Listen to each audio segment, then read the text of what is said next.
Alex, thank you for coming on the podcast. I really appreciate you taking the time. Thanks so much for having me. So I'd love to start off the conversation with the quote, be the best trader you can be. What's the origin of that? Be the best trader you can be. So that was the line that I had written up on my whiteboard in my room growing up in my childhood home. Probably from the time I was like 13 years old until until I no longer lived in my home. And the backstory is my parents worked in sales and trading. My grandpa worked in sales and trading, and that's what I wanted to do growing up, because not for any other reason other than that's what my role models did. I wanted to be like my role models. I didn't even know what it meant to be a trader. But to me, that was a symbol of just wanting to do exactly what the people I cared most about and looked most up to did. And along those same lines, when you were growing up, you also had this idea that you wanted to be a billionaire someday. Is that correct? Yeah, I mean, I cared a lot about money. Um, and I think it's because that's just for whatever reason how I defined success. I don't know if it was because I grew up in a Wall Street family. I don't know if, it's not even like my family talked about money all that much. Like, I think I was actually pretty sheltered from money, which I think there's positives and negatives of. But for whatever reason, the way that I defined success was money. And so to me, if I want to be the most successful, that in my mind was having the most money, and being a billionaire was kind of like the roof of having the most money. Yeah, I'm curious how you define success today. Yeah. I mean, how I define success today is by spending as much time as humanly possible on the things that give you energy. Um, to me, I am successful if 90+% of my time is spent on things that leave me feeling energized, that leave me feeling happy. Obviously, I still care about money, but I would say that what I've realized is money in itself does not give me energy. Money can be a byproduct of doing things that give me energy, but there are also a lot of things I do that give me energy that won't result in money also. What are some examples? Spending time with my family, spending time with my girlfriend, spending time um, talking to my therapist, spending time with friends from college, going on a walk in the woods and not thinking about anything related to work or being productive, right? Like, I think for such a long time, I forced myself to always be doing something that was connected to my professional career, right? So like if I went on a run, I was listening to a podcast. If I, was eating dinner at night, I was watching a YouTube video. And it's not like I don't do those things. I do, but I am trying to be way more intentional about not forcing myself to be productive and to be doing things that give me energy that ultimately lead to money. Because I would say that is only one part of my identity, is spending my time on things that give me energy, where money could be the byproduct. It sounds like a much more intentional way of being in your present day state. Do you know when that shift started to happen? Um, I think part of it is mental maturity, just getting older. I think part of it is, I would say part of it is from like, past traumas, losing my dad, from, I had a nanny growing up, like a live-in nanny. And she was basically my second mom growing up because my mom and dad worked all day long. First day of junior year of high school, uh, like 8 armored cars showed up to our house, to basically detain her. She had been an illegal immigrant in the country for 20 years. She was like the most well-valued religious person. It was one of those things where they came and got her and they were like, we really wish she wasn't here right now because this is the exact person that we don't want to take out of the country. I would say the combination of that and losing my dad were probably the most traumatic experiences in my life. And I do think shaped how I looked at the world. And it sounds a little cliche, right? Like, you know, you always hear how like traumas lead to like a switch flipping.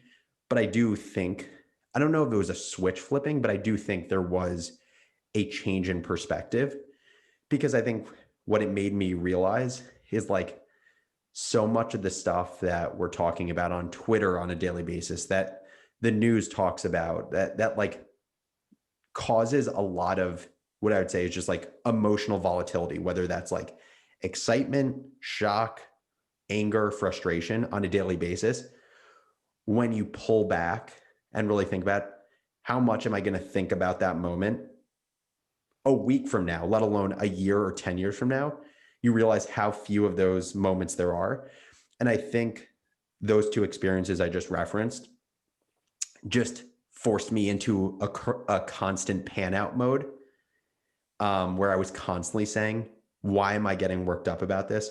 Why do I truly care about this?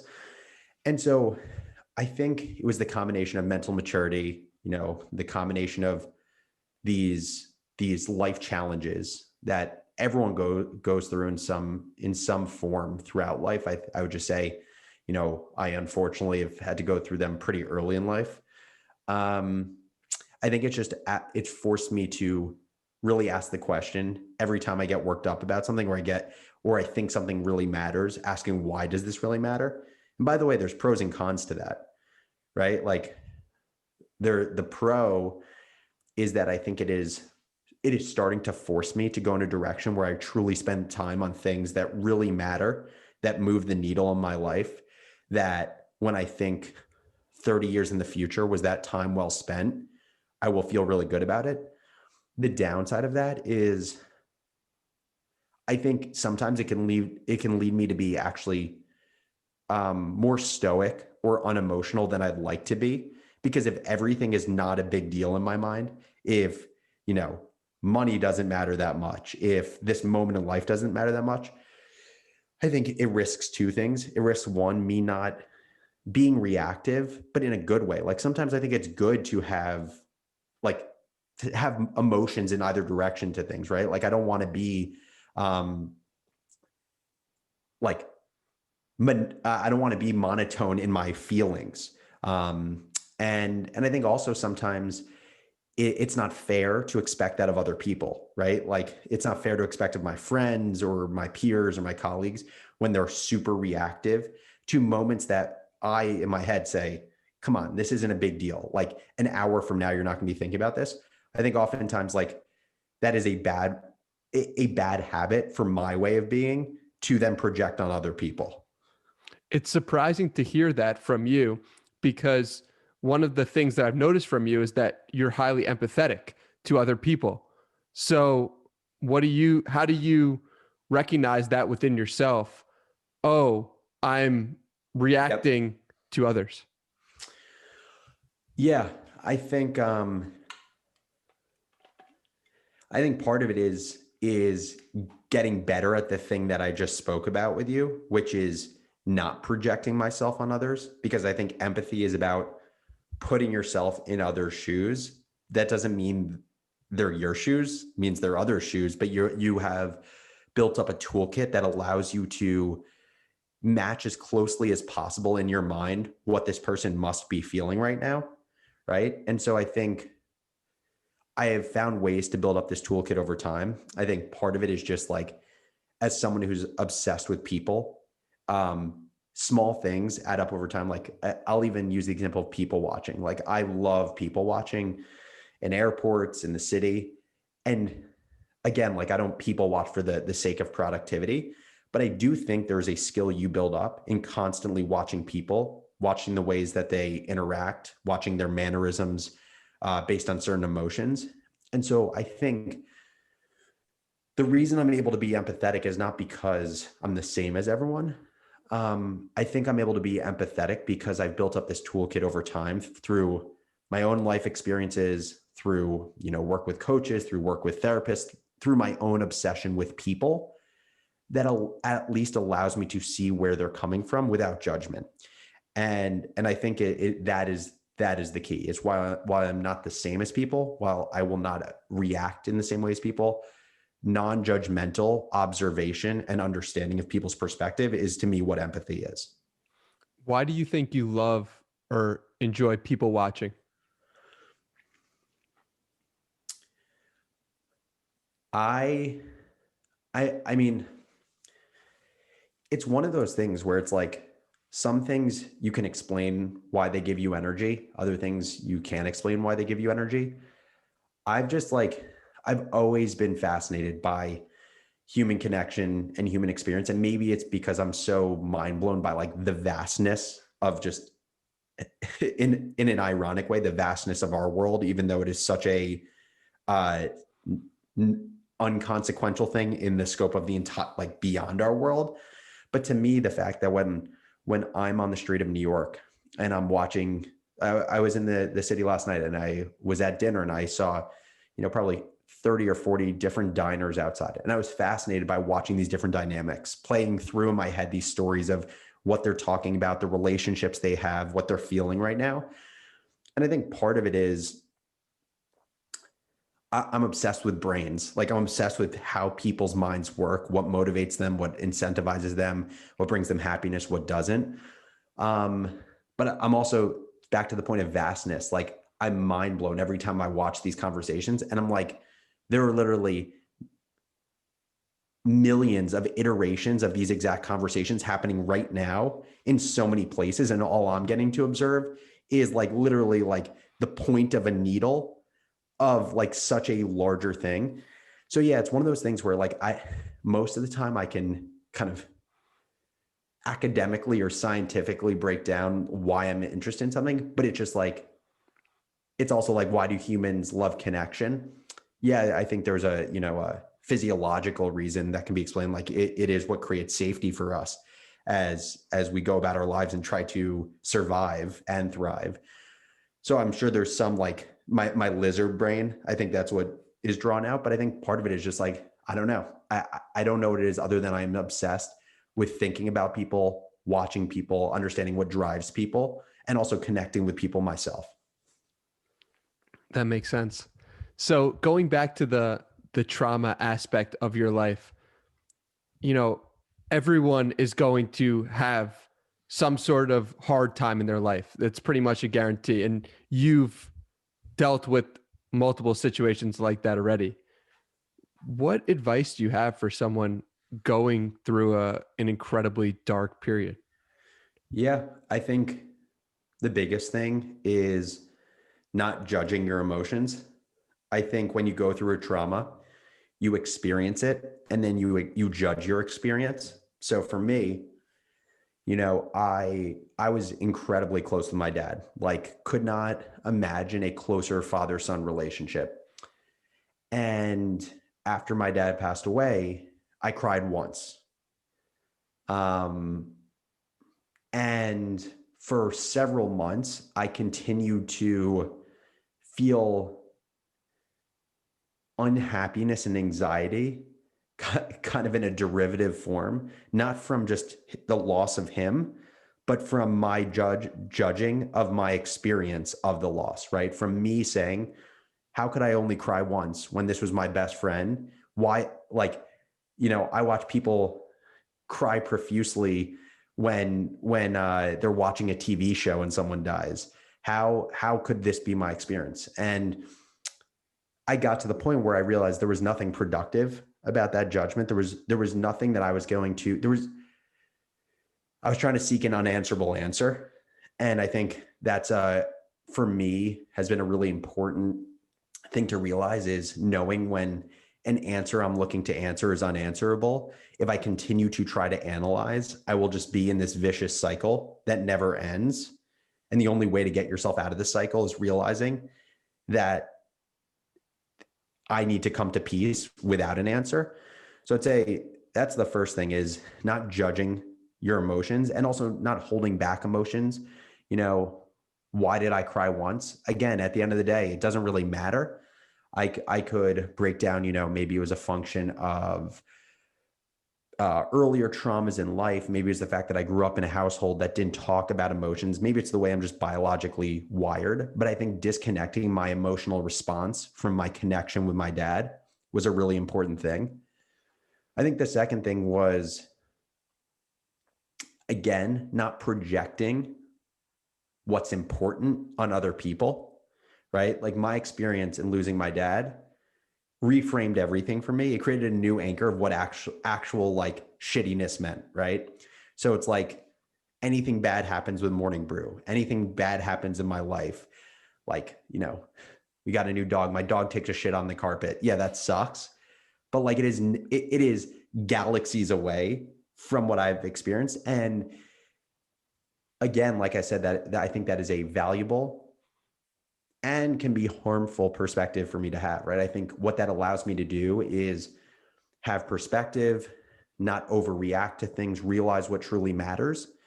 But if I don't keep that perspective in check and realize it is not fair of me to project it on other people, I think it can be largely unhelpful. So I think that's been a big thing, is realizing that my change in perspective does not give me the permission to expect that change perspective from other people.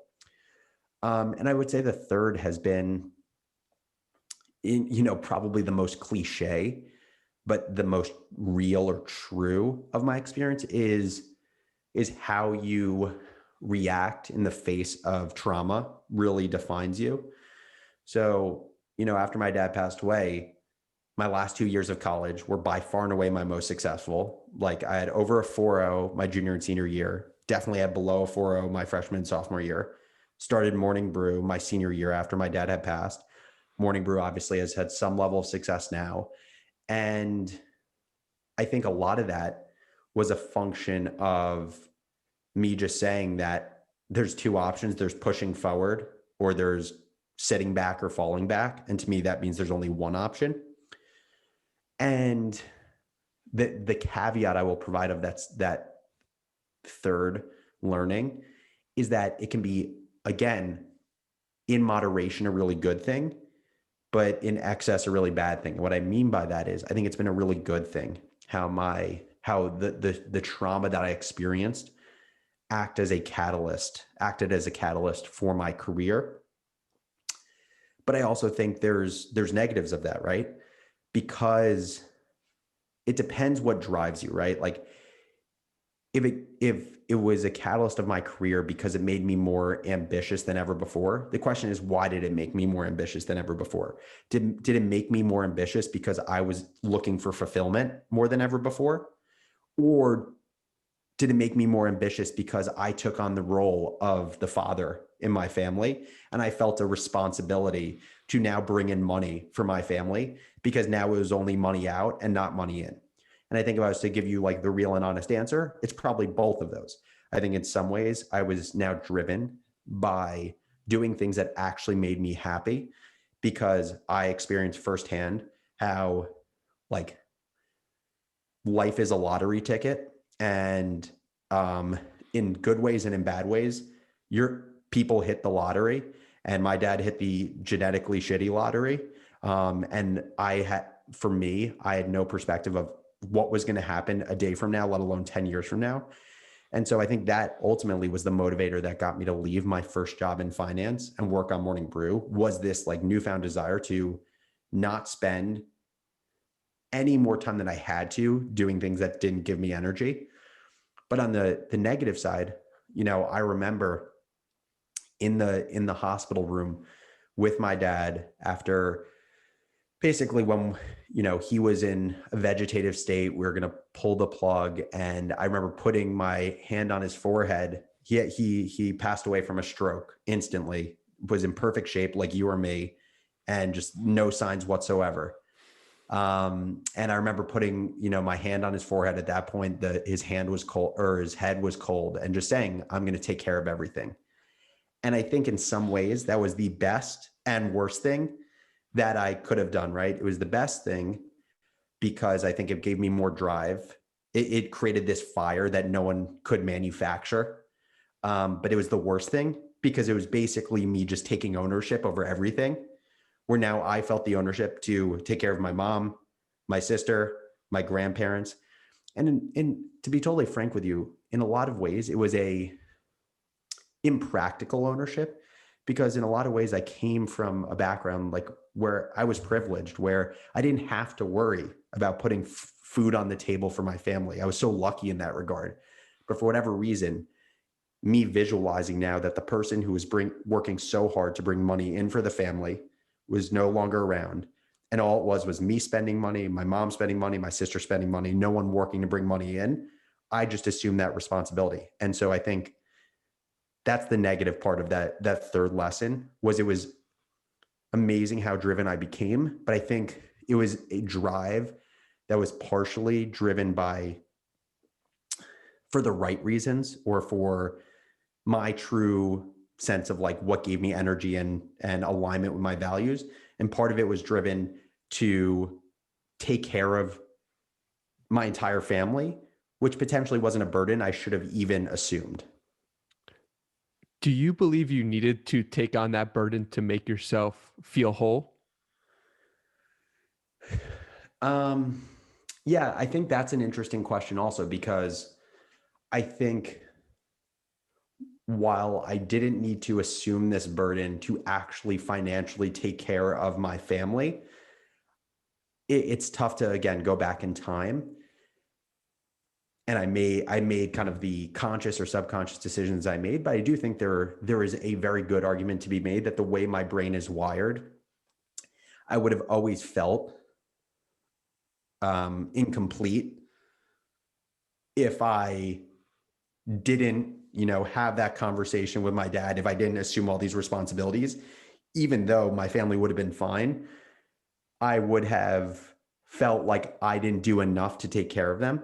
And I think, again, it's tough to weigh what's better or worse, because if you go down kind of like that one permutation of life, you could imagine like maybe that was what was driving anxiety, is like, I'm still at Morgan Stanley. I don't feel like I'm providing enough financial upside for my family. And now what I'm talking about with my therapist is no longer the emotional reaction or lack thereof, that I have with my dad, and any of my anxieties around building a business. And now it's, have I done enough to take care of my family?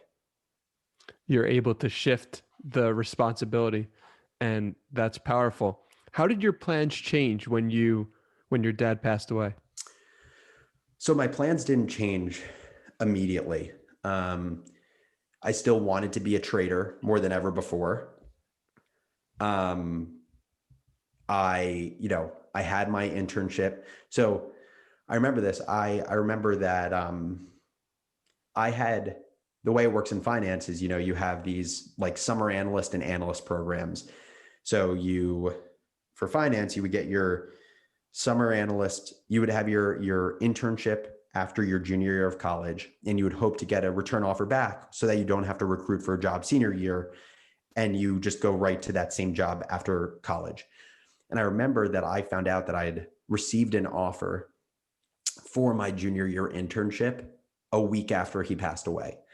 And I think in some ways that almost made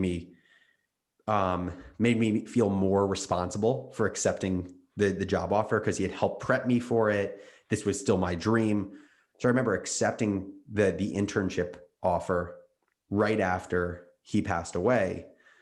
I had my internship after junior year in sales and trading.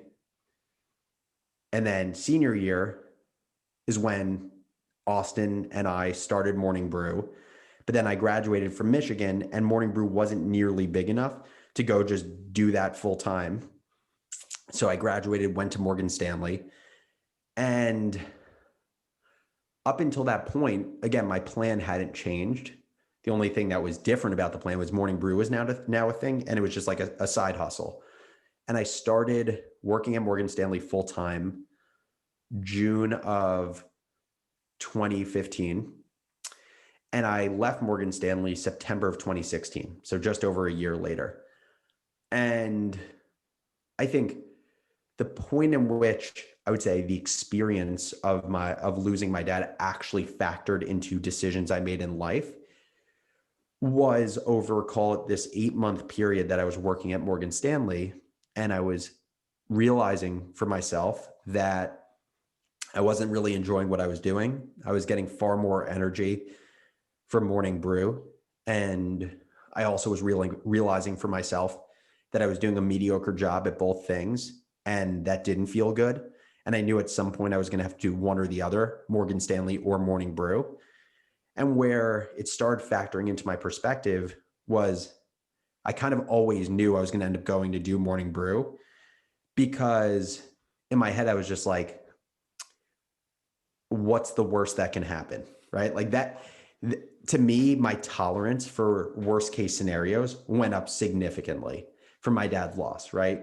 So for a lot of, my friends or people I know who are still in corporate jobs, the worst case scenario for them is if they go start a startup and it fails, that seems like the worst thing ever. Like their brain doesn't even start thinking about any layers deeper. And I appreciate that perspective, because that is scary. But in my mind, like nothing was scarier than losing my dad. So to me, it was like, it was like a piece of cake. I go start a startup and it doesn't work out. In my head, I just tell myself, I'm going to find a way to make it work. I will get another job. I will network my way into something else. I'll go start another company. I don't think I would have been able to just be so laissez-faire about that if this experience didn't happen to me. Was it difficult to hand in or quit your job when you come from a family of traders? It's interesting. I would have expected it to be harder. In some ways, I think it also freaked me out a little bit that I was trading the very same product that my dad traded. So in my head, I was just like, part of the mentality was like, is this literally just like Groundhog's Day, where we're going to look, 20 years from now or 25 years from now, and Alex Lieberman is going to pass away from a stroke after 25 years working in mortgage-backed security trading, being in a super high stress job, just like his dad was for 25 years before him.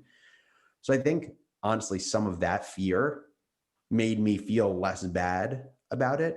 I think what I also was starting to realize for myself is that there were more jobs out there. Like I literally was like blind to the fact that there were any other jobs in the world other than sales and trading growing up. And I think actually being in the working world, it made me realize there's actually like a lot of other stuff out there. And I think by working on Morning Brew, it just made me even more aware of that. Like I think that's like kind of the blessing I got from starting another business and being involved on social, is I think also so many people who are in more traditional roles they don't know what they don't know about there being so many possible jobs in the world they could do now, that didn't exist 5 years ago, that they could potentially make just as much money at. Like I think in a lot of cases, people aren't making the decision between this traditional path and this untraditional path. I think a lot of people just don't even realize the untraditional path actually exists.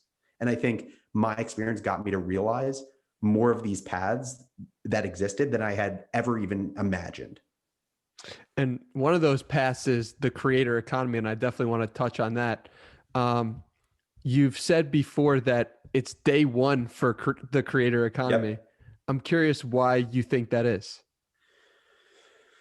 Because I think in some ways, so many of the businesses that we talk about on Twitter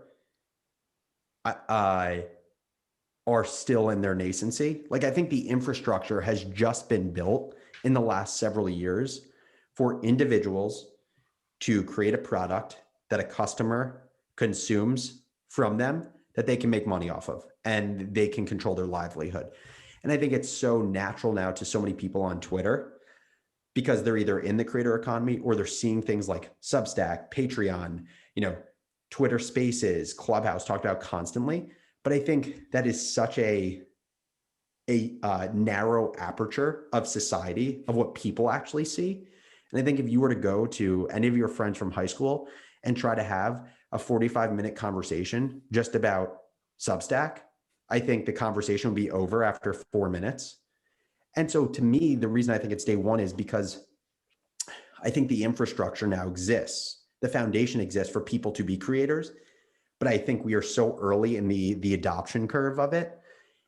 And I think there are still so many businesses or products to not be created yet that will further unlock value or empower individuals to be creators. Like, for example, I still think there's a ton of room to help empower people to go from being employees in a large corporation to being solopreneurs or creators.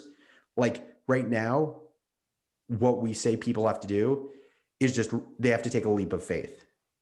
And I think there's actually businesses that are going to be built around the leap of faith to de-risk people in being creators. And think about how many hundreds of thousands of people that could be unlocked to become creators if something mitigates that risk beyond just saying, hey, you have to take the leap of faith. How do you go about creating that leap of faith for people? Like if you were a business, how would you go about that? Yeah. So, I mean, there are a few people trying to do these things. I think one is skill development, right? So giving people the tools that they need that they didn't have before to have more confidence to take the leap of faith, right? So I think there's two things. You can either make people way more confident when they take the leap of faith, or you can remove the leap of faith. So to me, things like David Perell's Rite of Passage or Dickie Bush's Ship 30 for 30, which are both writing courses. But these types of education exist, skill development exists, not just for writing, for podcasting, for video editing, for software creation. To me, that is a way where you build up a skill that makes you way more confident about going to create product when you take the leap of faith. Then I think there's opportunity in staking new creators to remove the leap of faith. So one guy that I know that's doing this is this guy, Jonathan Hillis, who started something called the Creator Fellowship. He has creator cabins. Basically, that is situated like Lambda School, where you get an advance so that when you are worried when you're going to leave your job that's, say, making, I don't know, $75K a year, you're worrying to yourself, how am I going to pay rent? How am I going to pay for food? Well, if all of a sudden someone comes to you and says, hey, I'm going to pay for all that stuff for a year. And for that year, you don't have to worry about your cost of living. You can just create great shit. And the agreement is that as you start making money, I'm going to get X% of that until my investment is paid back, or 3 times my investment is paid back. That's the risk I'm taking. But what I'm hoping to do for you is by giving you this advance, now you don't feel like you're taking a leap of faith. You feel like you're taking a step. And I think that is just one example of ways that entrepreneurs are going to try to remove the leap of faith for creators. Because when I look at creators, that, there are amazing creators on the internet, but it's almost the same thing that I think about with like professional sports, where I'm always like, there's someone better than LeBron James out there. There's someone better than Tiger Woods in his heyday. They just either didn't know their God-given talent, or they didn't have the opportunity or the risk mitigation to be able to spend as much time and take as much risk in life as they did to find that opportunity. I think the same thing exists in the knowledge economy. I've never thought about it like that. How Tiger Woods is Tiger Woods because of the abuse that he took as a child from his dad, and no one else has taken that abuse. So yeah, that's really interesting to think about. Again, like, obviously they're the best athletes in the world, but I just think, even you think about the best podcasters in the world, right? Whoever, Tim Ferriss, Joe Rogan, whoever it may be, Guy Raz, they are incredible. I believe there's someone who's not doing podcasting right now out there who is a better podcaster, who has better God-given skills, who potentially has a better work ethic, who doesn't even realize this is an opportunity, or doesn't have the opportunity to take the risk to create podcast content for years on end. podcasting too is so new in infancy, right? Like you Yep. look at someone like Joe Rogan, 11 years, Tim Ferriss, 7 years, like they're babies in the grand scheme of things. But you mentioned How I Built This and Guy Raz, and I know that you were just on it. What was that experience like as someone who's a fan of the show and then goes and gets featured on it just Yeah, 6 years after starting Morning Brew? it was awesome. On my own podcast, it was very meta. On my own podcast, I reflected on this podcast. And what I basically said is I said it was an awesome experience, but also kind of like the competitive part of me was like, I was in the minor leagues or on the B team of How I Built This because I was part of the Resilience series, not the actual main show, similar to like Masters of Scale, was just on Masters of Scale, but it was Masters of Scale, or actually I can't even remember if How I Built This was Resilience series or Masters of Scale was, but either way, both shows, I was on the B team, not the A team. And I half joke about that. I half don't. Like I half joke about it because it was an unbelievable experience. Like, how lucky am I and my co-founder to be on like the biggest stage of podcasting? But then part of me is like, no, like I want to be back on the main stage at some point soon. Like I don't want to be the opening act. I want to be the main act. I also had an appreciation of Guy Raz's ability more than I did when I started listening to the show, because now as just like someone who has grown up in media now and also is doing a podcast myself, I have such an appreciation for this combination of preparedness, but like also improvisation and off the cuff reaction that's really important. So it doesn't come off as robots talking to robots, and the ability to ask questions that make you think hard and that you haven't been asked before, that make you leave a podcast feeling like you learned for yourself rather than just talking for the sake of talking. I appreciated that because I think 95, maybe even higher percent of podcasters go for question, answer, question, answer, question, answer. And I think where the true art comes in is asking never before asked questions that make the interviewee feel like they learned in the conversation. Maybe they broke a little bit of a sweat. And also where there were things asked that the interviewer wasn't planning on asking because they're quick enough on their feet and quick enough with their brain to realize that there's an opportunity to ask something that wasn't planned in the beginning. What did Guy Raz ask you that made you break a sweat? Oh my God. What did he ask us that made us break a sweat? I would say one thing that he asked that is always is difficult to answer is the way that anytime, like I've seen this discussed on Twitter. I've never seen us ask this on an interview. Anytime we're asked about like any sort of like political lean, but also how we make money as a business, and how like old school media would, maybe not approve of the way that we make money, where like we have native ads in our newsletter. It feels very similar to the writing of any of our stories because it's written with the same tone, and traditional outlets would not approve of that. They would say that there is not enough separation of church and state. And his question basically asked, are you okay with that? Why do you feel okay about not having this separation between advertiser and your editorial, like the media companies of old?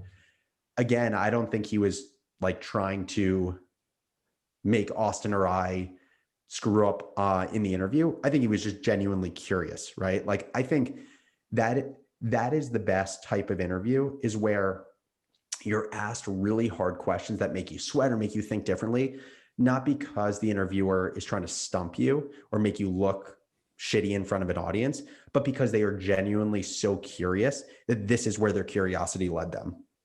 Yeah, so true. I'd like to talk about a quote you have, which is, I am more convinced than ever that great storytelling is the crystal key to being successful in business. My question to you is, How do you get better at storytelling?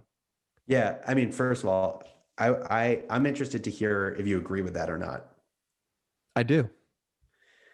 I, because by the way, as I wrote this, I thought to myself, there are going to be a lot of people who don't agree with this. There are going to be a lot of people who think like product knowledge, engineering, like product excellence is the number one skill. And I've thought a lot in my head of, is that a valid argument? And again, I don't think in most things, I don't think there's one right answer.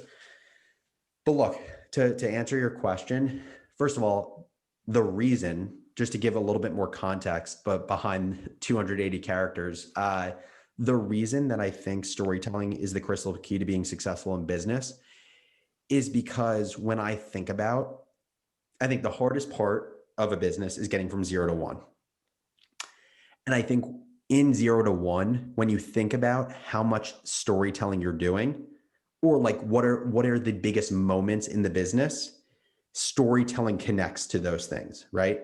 So in the early days of our business, what were the biggest moments? It was our first hire. It was raising money. It was getting our first big advertiser. All of those are examples of great storytelling. Convincing Discover Card to spend money with us when no one knew who Morning Brew was. Why in God's name would a massive brand trust us with their money? Our first big hire, when we didn't have a foundation, when it wasn't clear that we were going to be a business a year from now, how could we possibly pull off that person deciding to work for us when we didn't have a clear healthcare plan or 401k plan in place? And then what was the last one I said? It was big hire, big advertiser, and raising money, convincing 28 people to all put money into this business that at the time had never raised before. We were never founders before. We had no business model. All we had was 30,000 subscribers to an email newsletter when email was not considered to be a viable business. To me, that's all storytelling, all of that. And it's different from bullshitting. I think it is the connection of vision, confidence, and planning. How can you get better at storytelling? I think I think so much of it is practice. And I think it's, the old adage, practice makes perfect. I think it's perfect practice makes perfect, where it is being so incredibly aware of little tweaks you can make every single time you're storytelling. And, for me, I think the reason it comes so naturally is growing up, my dad, like I said earlier, my dad and I had the closest relationship, but he was incredibly hard on me. Everything from correcting my posture to anytime I said like or he would tell me not to say like or Like I was trained to articulate clearly at a very young age. And now in retrospect, it was like the greatest gift he could give to me. At the time, I thought he was a complete asshole for it. I think it's a lot of practice. I think it's also adopting a I don't give a shit mentality, or adopting like a I've been here before mentality, right? Like I think, and it's a good thing and it's a bad thing, but there's always a proper level of nerves. And I think the way you maintain that proper level of nerves is by spending enough time preparing such that like when you spend time preparing, you realize that it's a big moment, right? Because you've spent time preparing. But then I think it's the like, this isn't that big of a deal, or I don't give a shit mentality that doesn't tip the scale from like nervous to nerves that lead to like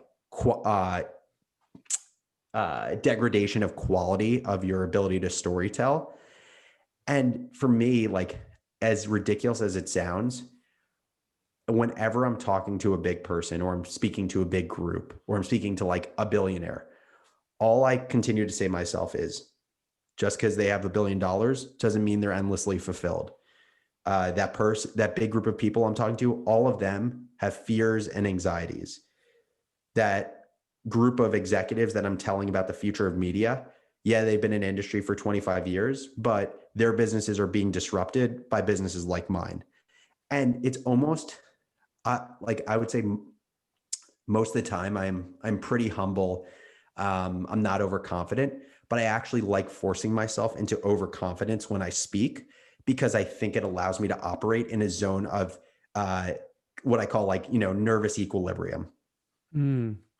I want to go back to your dad correcting your posture Yeah. and correcting your language.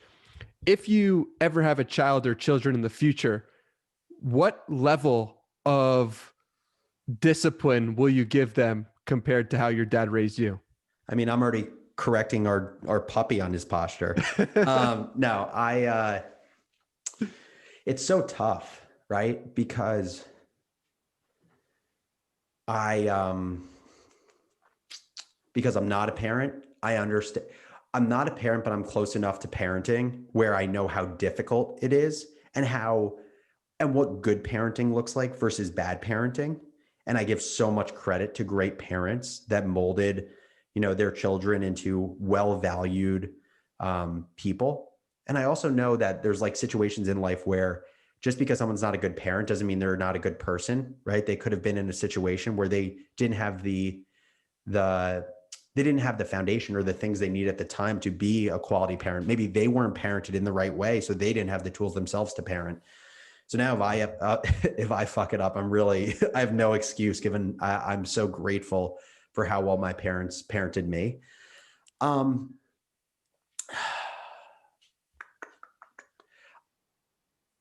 the answer is I don't know.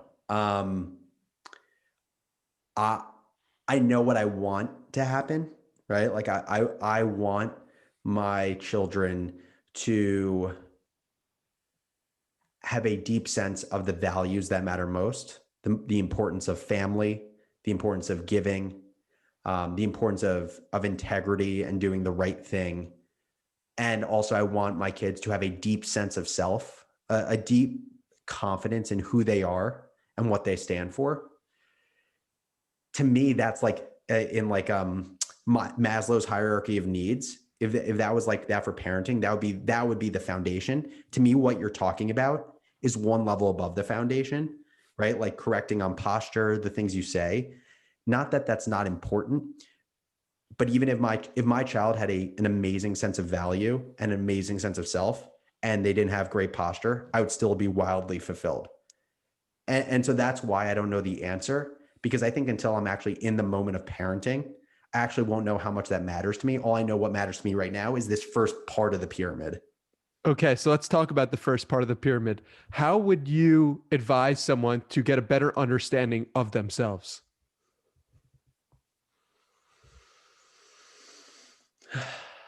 Yeah, I like the question because I actually think growing up, I didn't have a good sense of myself. Um, because, like I was a very self-conscious kid.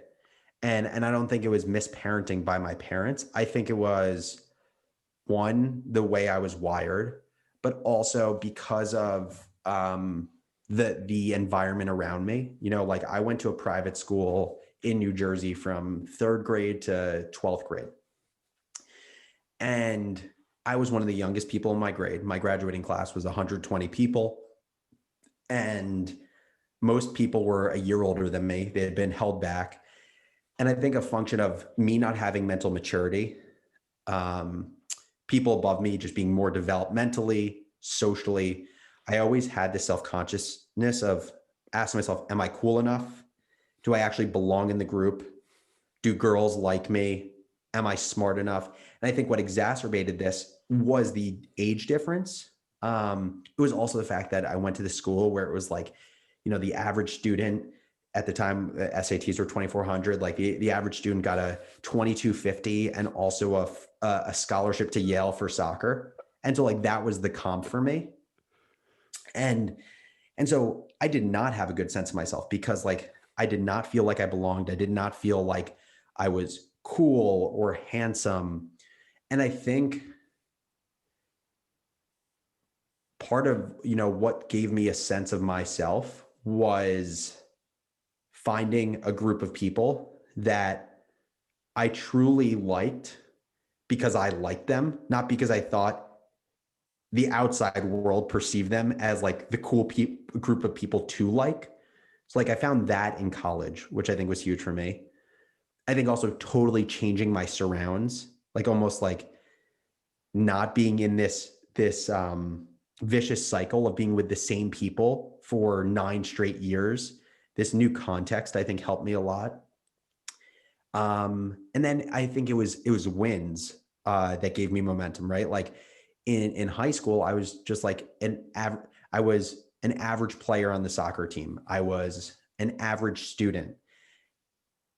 At Michigan, it was like I started getting really good grades. I got into the business school. I got a great internship. I got a girlfriend. And those things, it's in a weird way because I had been wired by, I think, my young years to require external validation for a sense of self. I actually needed external things to validate me, right? Like those were all external things, me getting into the business school, me getting a girlfriend. But it was those external wins gave me a sense of momentum where I got a sense of myself. I actually think I'm still looking to have the best sense of myself. And the next transition I hope to make is where it's sense of self driven by external validation to sense of self driven by internal validation. I don't think I fully made that journey yet. And that's what I'm trying to figure out. And so to your original question, how can you find a sense of self? Honestly, I think I actually don't know how to teach that. I think I'm sure there is a way. I'm sure there are exercises you can do early in life with children or kids in middle school or high school to be less focused on what others think and more focused on the things you're doing and the joy you get out of it. I don't know what those things are right now, but all I can talk about is my experience, and my experience was time and mental maturity and growth and a new context and a group of people that I actually liked and felt supported by that I think acted as the foundation for me to feel a sense of self. And again, I'm still on that journey, but I feel like I went from no sense of self to sense of self through external validation. And I hope to get to a place where it's sense of self through some combination of external and internal validation. Because I don't think it's realistic for most human beings on planet Earth to have their sense of self exclusively driven by things that internally validate them. How are you planning on closing that gap?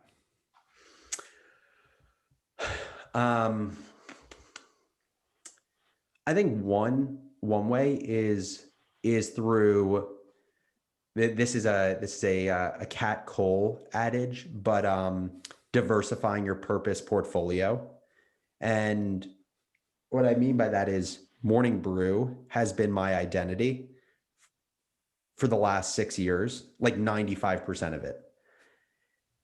And I think what I always assumed is it has to be my whole identity if I'm fully in the business, like if I'm more committed than ever before. And I think that was just like a fallacy that I convinced myself of. I think I can be 100%, 110% in the business, motivated, doing better than ever before, but only have my purpose portfolio be taken up, 25% by Morning Brew.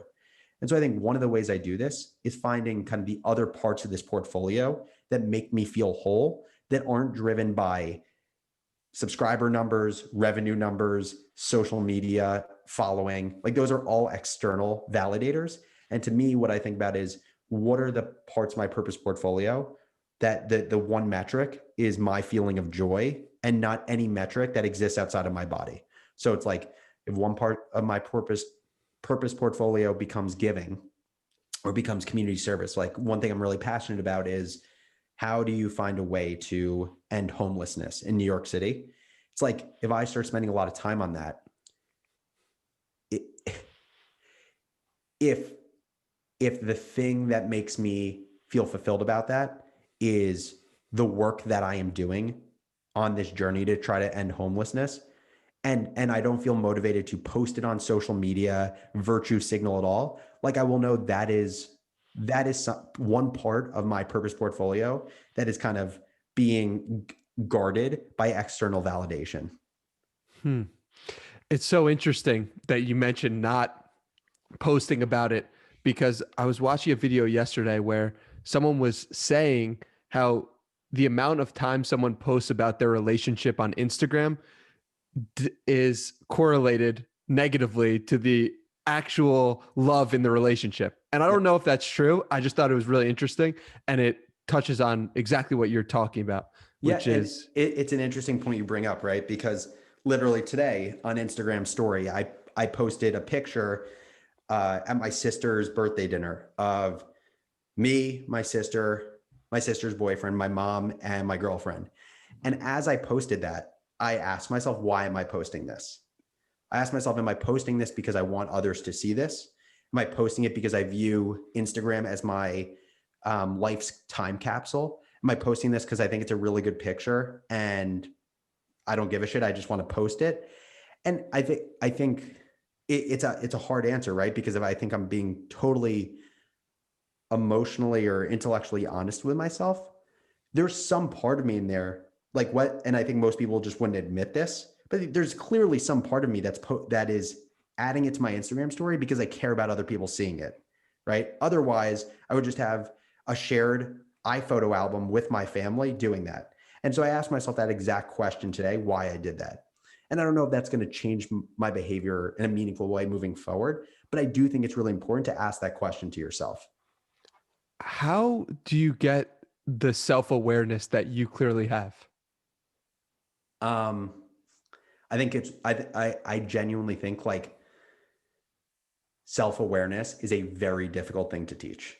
I I think I think most things are teachable. I think self-awareness, it I think you can teach it through mindfulness, where by making sure people um, are not letting life happen to them, but they are experiencing life and they're experiencing it on their terms at their speed, such that they have the space to ask questions or to be observant without judgment. I think that's one way. I think the other way is like I I um I recently posted a thread on independent thinking, and I think one of the greatest ways you can be an independent thinker is also one of the greatest ways you can be self-aware, which is asking why.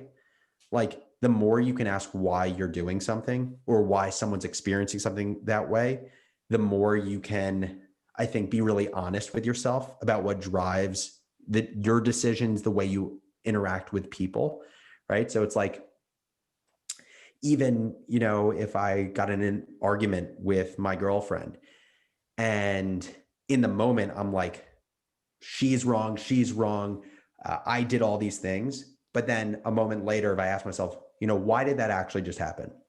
Why did I react in this way? Why did my brain default to blaming her? Oftentimes, I think what you realize by asking the question why, just like there aren't many right answers in life, there are just trade-offs of many possible right answers. I think you find the same thing in like social situations or emotional feelings, is that there's this T table of pros and cons or plus and minuses or, happiness and frustration. And so I think by asking why, it forces emotional and intellectual discovery, and it forces you to take the time to do that. Why do you think you've been so open and honest with your own story?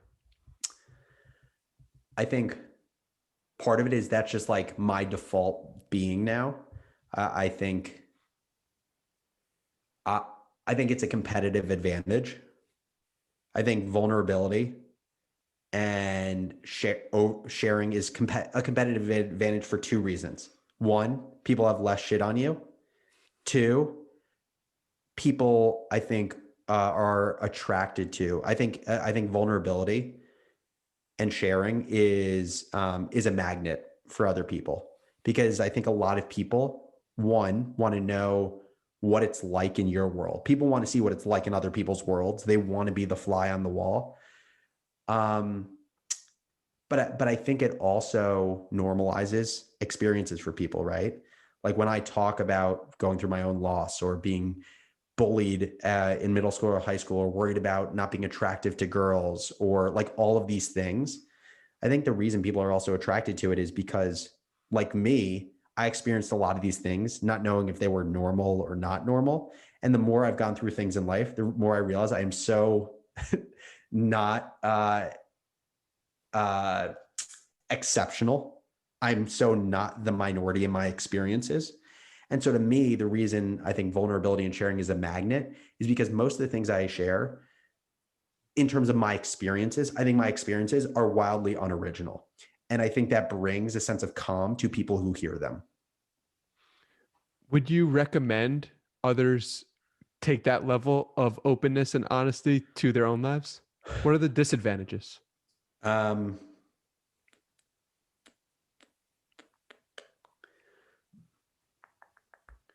I think one of the disadvantages is you have to make sure that people in your life are okay with it, right? Like I'm talking about my girlfriend, I'm talking about my mom and my family. Not everyone wants their life to be so public, right? There are absolutely downsides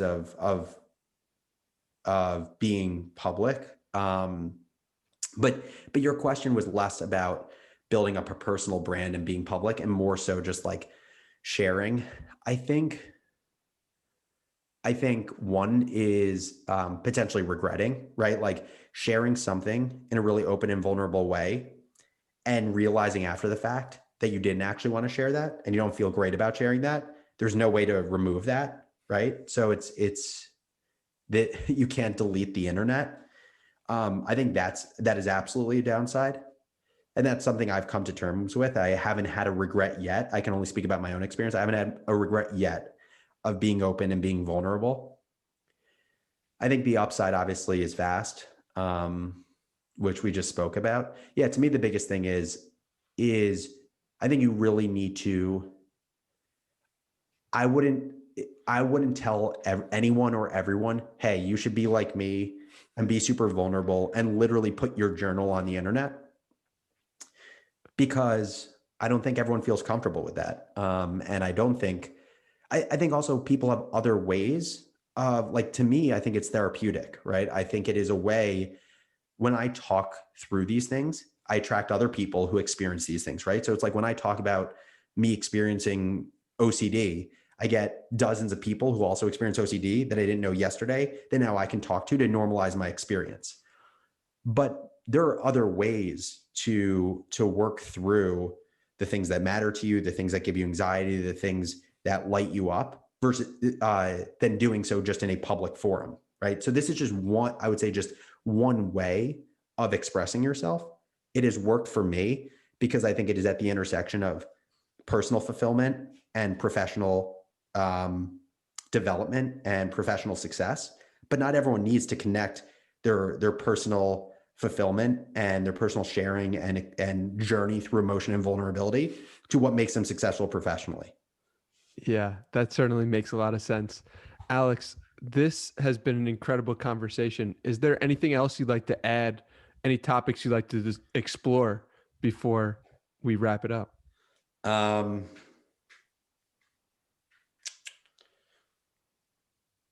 do you have any feedback on my podcast? No, I don't. I Have you actually listened to it have. at all? Or No, I haven't. can I tell you about it for a sec? Please.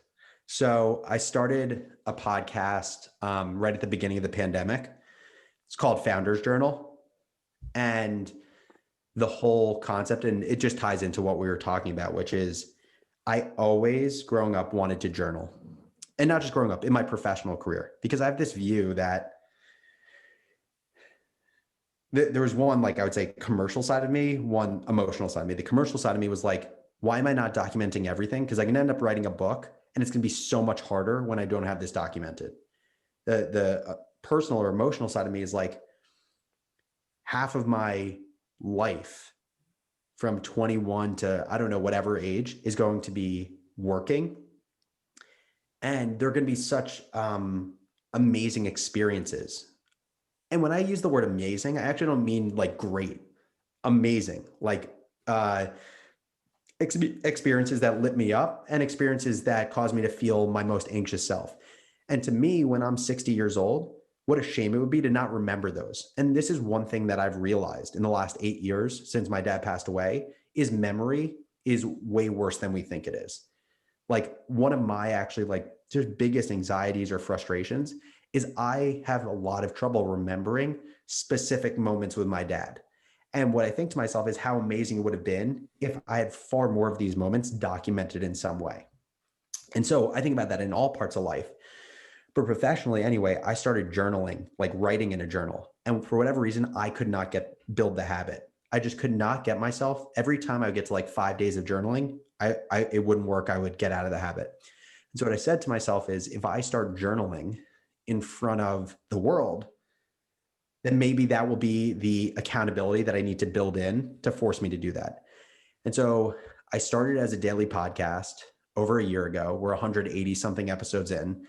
And now it's 3 days a week. We're doing more scripting and things like that. But the whole idea is this podcast is for people building businesses, whether it's a startup with a team, a solopreneur, an entrepreneur in a company. And my view is like, no one has done a really effective podcast about the mindset you need to build well. And to me, it was this perfect marriage of like, I can give people the tools around the mindset you need to build by just sharing my experiences, all of my most provoking and interesting thoughts behind the scenes of building a business and experiencing other businesses.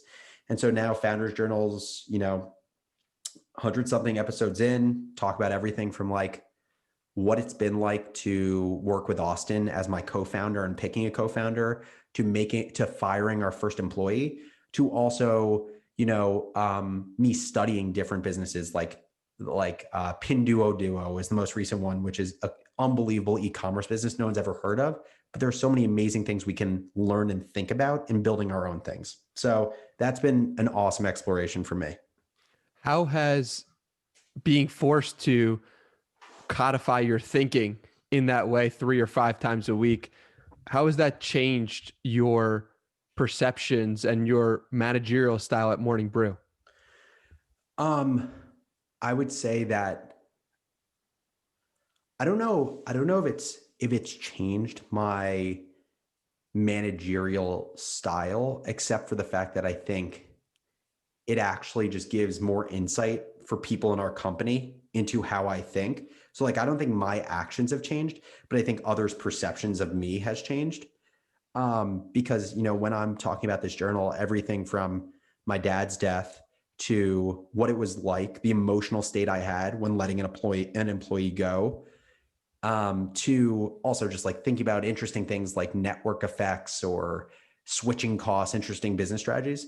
I think unintentionally, I didn't think of this as like a branding tool for me originally, but I think it kind of creates this idea of like, Alex is curious, Alex is empathetic and emotional just through my own experience. And so I do think it's this interesting thing where I never thought about it as almost like employer branding, but I think in some ways Founders Journal is an exceptional tool for employer branding for Morning Brew, for people who want to work at the company. Now more than ever, when I interview people or like people interview, they talk about listening to Founders Journal first. So that has been like a very interesting byproduct, unintended consequence of starting this. And you mentioned in a different interview where you can't possibly get to know every person like you did at the start. Yep. And so Founders Journal is probably an incredible way for people to have that connection to you. Exactly. And I think Founders Journal is an exceptional way for people to connect with me without synchronously connecting with me. And that's also one of the beauties of like the internet and social media, right? Is just the fact that I can share my lessons with our whole company, but also millions of possible people who could work at our company in the future without knowing them. But also if they want to get to know me, they have the ability to get to know me by sharing their thoughts and attracting my thoughts. What's been the most surprisingly challenging thing about Founders Journal?